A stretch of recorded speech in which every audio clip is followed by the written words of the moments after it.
हिमाचल चुनाव को लेकर के अक्सर थोड़ी चर्चा देश भर में कम होती है। पहाड़ी राज्य है, कम सीटें आती हैं, लेकिन इस बार के चुनाव खास हैं। एक बहुत बड़ी हाईलाइट है इस चुनाव की, वो है प्रधानमंत्री मोदी का एक फोन कॉल। प्रधानमंत्री मोदी का एक फोन कॉल गया उनके एक पुराने साथी जो हमारे साथ मौजूद हैं इस वक्त, कृपाल परमार, जो बीजेपी के पूर्व सांसद हैं।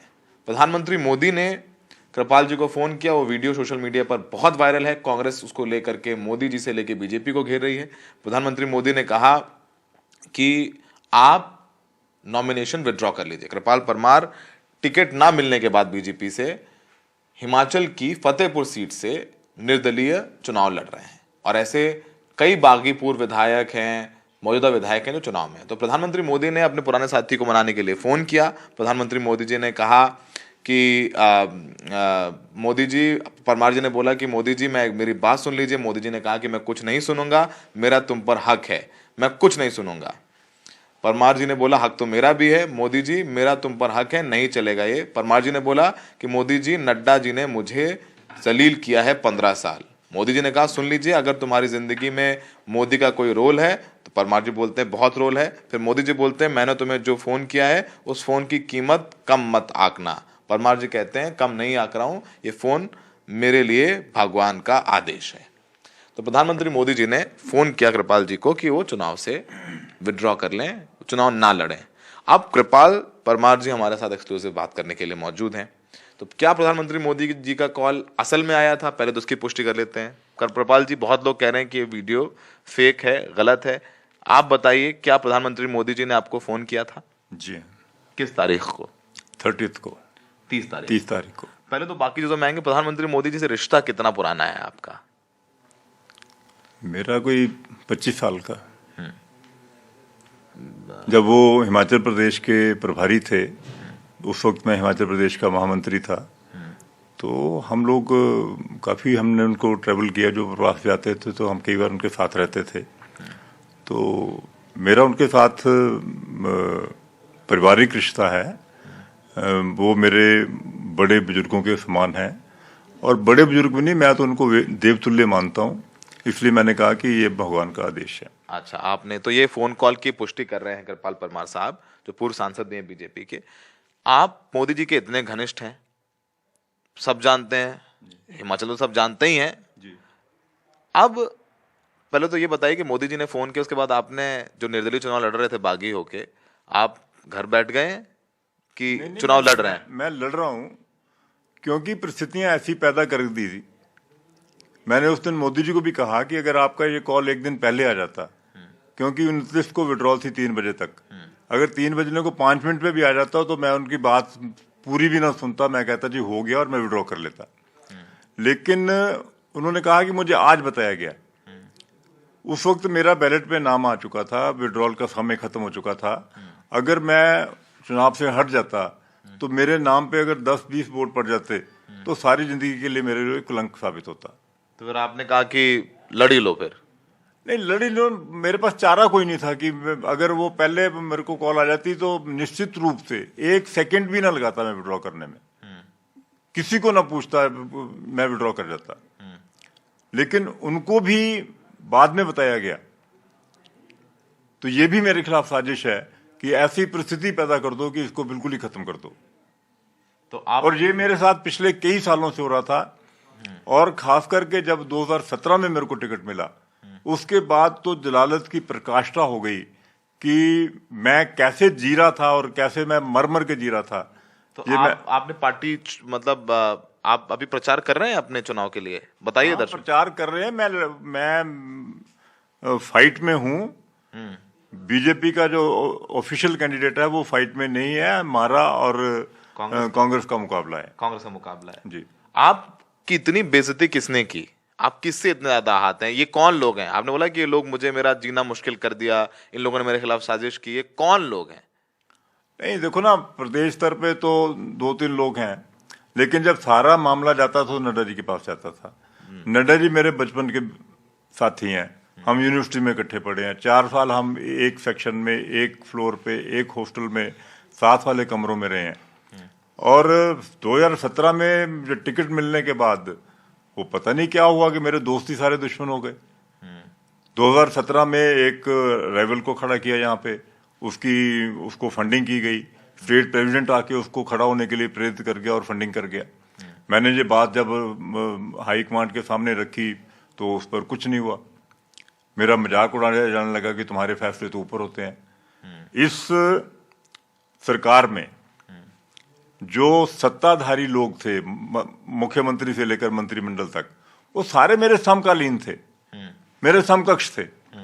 लेकिन मैं चुनाव 1200 वोटों से हार गया तो इसका इतना फर्क पड़ गया कि मैं इस सरकार में किसी बोर्ड कॉर्पोरेशन का मेंबर तक नहीं हूं।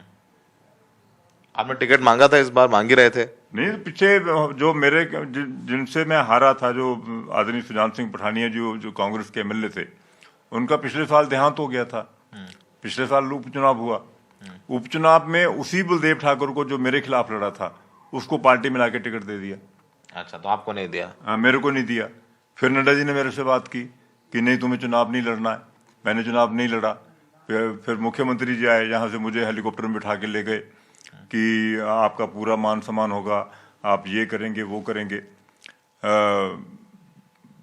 तो मैंने कोई विरोध नहीं किया, मैंने कोई प्रेस स्टेटमेंट नहीं दिया। लेकिन जैसे ही चुनाव खत्म हुआ, 4-0 का रिजल्ट आया और मुझे एक पार्टी ऑफिस से फोन कॉल आता है कि जो 24 तारीख को पदाधिकारियों की बैठक होने वाली है उसमें आप नहीं आएंगे। तो मैंने उसको पूछा भी क्यों नहीं आएंगे, कि ये ऊपर से आदेश है। मैं किसने कहा? स्टेट प्रेसिडेंट ने। तो मैंने स्टेट प्रेसिडेंट को पूछा तो उसने कहा जी आपको इस बैठक में नहीं आना। तो मैंने कहा जी कि आप मुझे पद से हटा सकते हैं, ये आपका विशेषाधिकार है, लेकिन पद पे रहते हुए मुझे मीटिंग से नहीं रोक सकते। अगर मैं मीटिंग में, अगर मैं पदाधिकारी हूं तो मैं पदाधिकारी की मीटिंग में आऊंगा, अगर आप मुझे रोकते हैं तो फिर जेल इस्तीफा।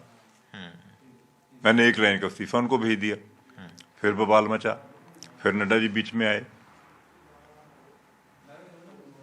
फिर नड्डा जी ने आपको रोका नहीं इस बार जब आपने भर दिया?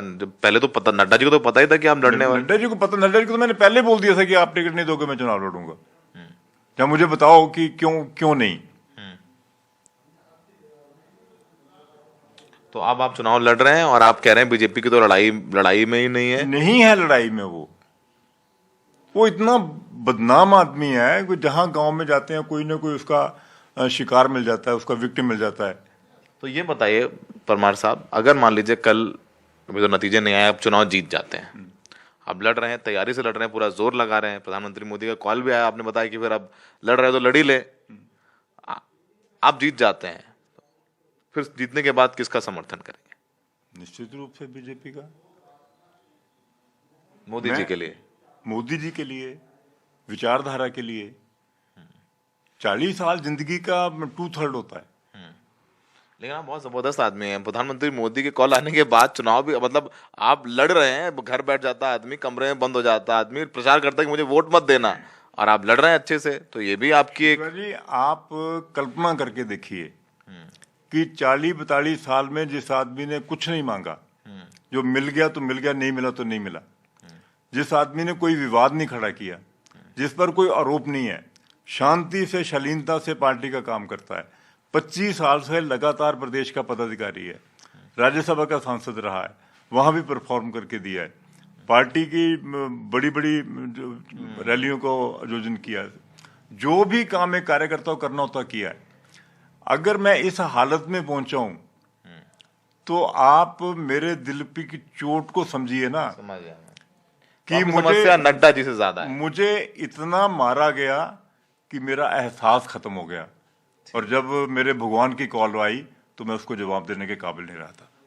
भगवान यानी मोदी जी की कॉल आई तो जवाब देने के काबिल नहीं। अभी भी देखिए मोदी जी की तस्वीर वहां लगी हुई है आपके घर में, मोदी जी से हाथ मिला रहे हैं, तो वो तस्वीर दिखाइए मान लीजिए, वो जो तस्वीर लगी हुई है वहां पर, अभी मोदी जी के साथ फोटो लगा रखी, भले ही आप उनकी पार्टी के खिलाफ लड़ रहे हैं, तो आपके संबंध मोदी जी से, तो फिलहाल हमने कृपाल परमार जी से बात की, उन्होंने अपनी सारी बात रखी कि जो ऑडियो वायरल हो रहा है वो है। अच्छा ठीक है, मनु सिंघवी साहब ये कह रहे हैं कि प्रधानमंत्री मोदी को कोई काम नहीं है और बड़ी बदनामी भी हो रही है। वैसे ये मॉडल कोड ऑफ कॉन्डक्ट का उल्लंघन भी है सर, प्रधानमंत्री पद के नहीं सर, प्रधानमंत्री पद पर रह करके आप किसी को, आप संवैधानिक पद पर रह करके किसी कैंडिडेट को फोन नहीं कर सकते हैं आप विड्रॉ करने के लिए, मॉडल कोड ऑफ कंडक्ट का उल्लंघन नहीं है। ऐसा है कि उन्होंने किसी कैंडिडेट को फोन नहीं किया है, उन्होंने कृपाल परमार को फोन किया है। अरे सर आप जज्बाती हो रहे हैं, मैं आपको जज्बाती नहीं हो रहे, मैं टेक्निकल और लीगल जवाब दे रहा हूँ आपको। उन्होंने अपने संबंधों के आधार पे फोन किया है। चलिए ठीक, उन्होंने उनका जो मेरे पे हक है उसके कारण फोन किया है। ठीक है। अगर आप कहेंगे कि उनका हक है तो तुम चुनाव क्यों लड़ रहे हो? कांग्रेस तो कह रही है बागियों को प्रधानमंत्री का काम नहीं है। नहीं, बागियों किसी को फोन नहीं किया उन्होंने, मुझे फोन किया क्योंकि उनका मेरे पे अधिकार था, उनका हक था, और यही बात उन्होंने कही है। ठीक है। जो कांग्रेस के लोग कह रहे हैं कि वो डरा रहे हैं, ये कर रहे हैं, उनका अधिकार था। और मैं आपको तथ्य दे सकता हूं कि मेरे उनके रिलेशन कैसे हैं। समझ रहा हूं, वो हो गया, जाहिर से उन्होंने, और अगर मैं चुनाव लड़ रहा हूं तो उन्होंने जो किया वो बुजुर्गों का हक था, और मैं जो कर रहा हूं वो बच्चों का हक है। ठीक है। कृपाल परमार साहब इतने साल सीजन पॉलिटिशियन है, वैसे जो हमारा अनुभव है उसके मुताबिक कृपाल परमार साहब की जगह कोई और होता, प्रधानमंत्री मोदी का फोन आता तो कमरा बंद कर लेता और प्रचार करता कि मैं वोट नहीं मांगूंगा, मुझे वोट मत दीजिए। लेकिन कृपाल परमार साहब सांसद रहे हैं, उनकी अपनी संवेदनाएं हैं, उनका अपना यहाँ पर परिस्थितियां हैं, और वो चुनाव लड़ रहे हैं और कह रहे हैं कि वो चुनाव जीत करके आएंगे। तो ये हिमाचल चुनाव की सबसे बड़ी हाईलाइट कृपाल परमार जी और प्रधानमंत्री मोदी का वो फोन कॉल बन गया है, जिसको लेकर के तमाम आरोप प्रत्यारोप भी लग रहे हैं, और राजनीति है, जायज है। सहयोगी अशोक माले के साथ फतेहपुर से सौरभ शुक्ला, एनडीटीवी इंडिया।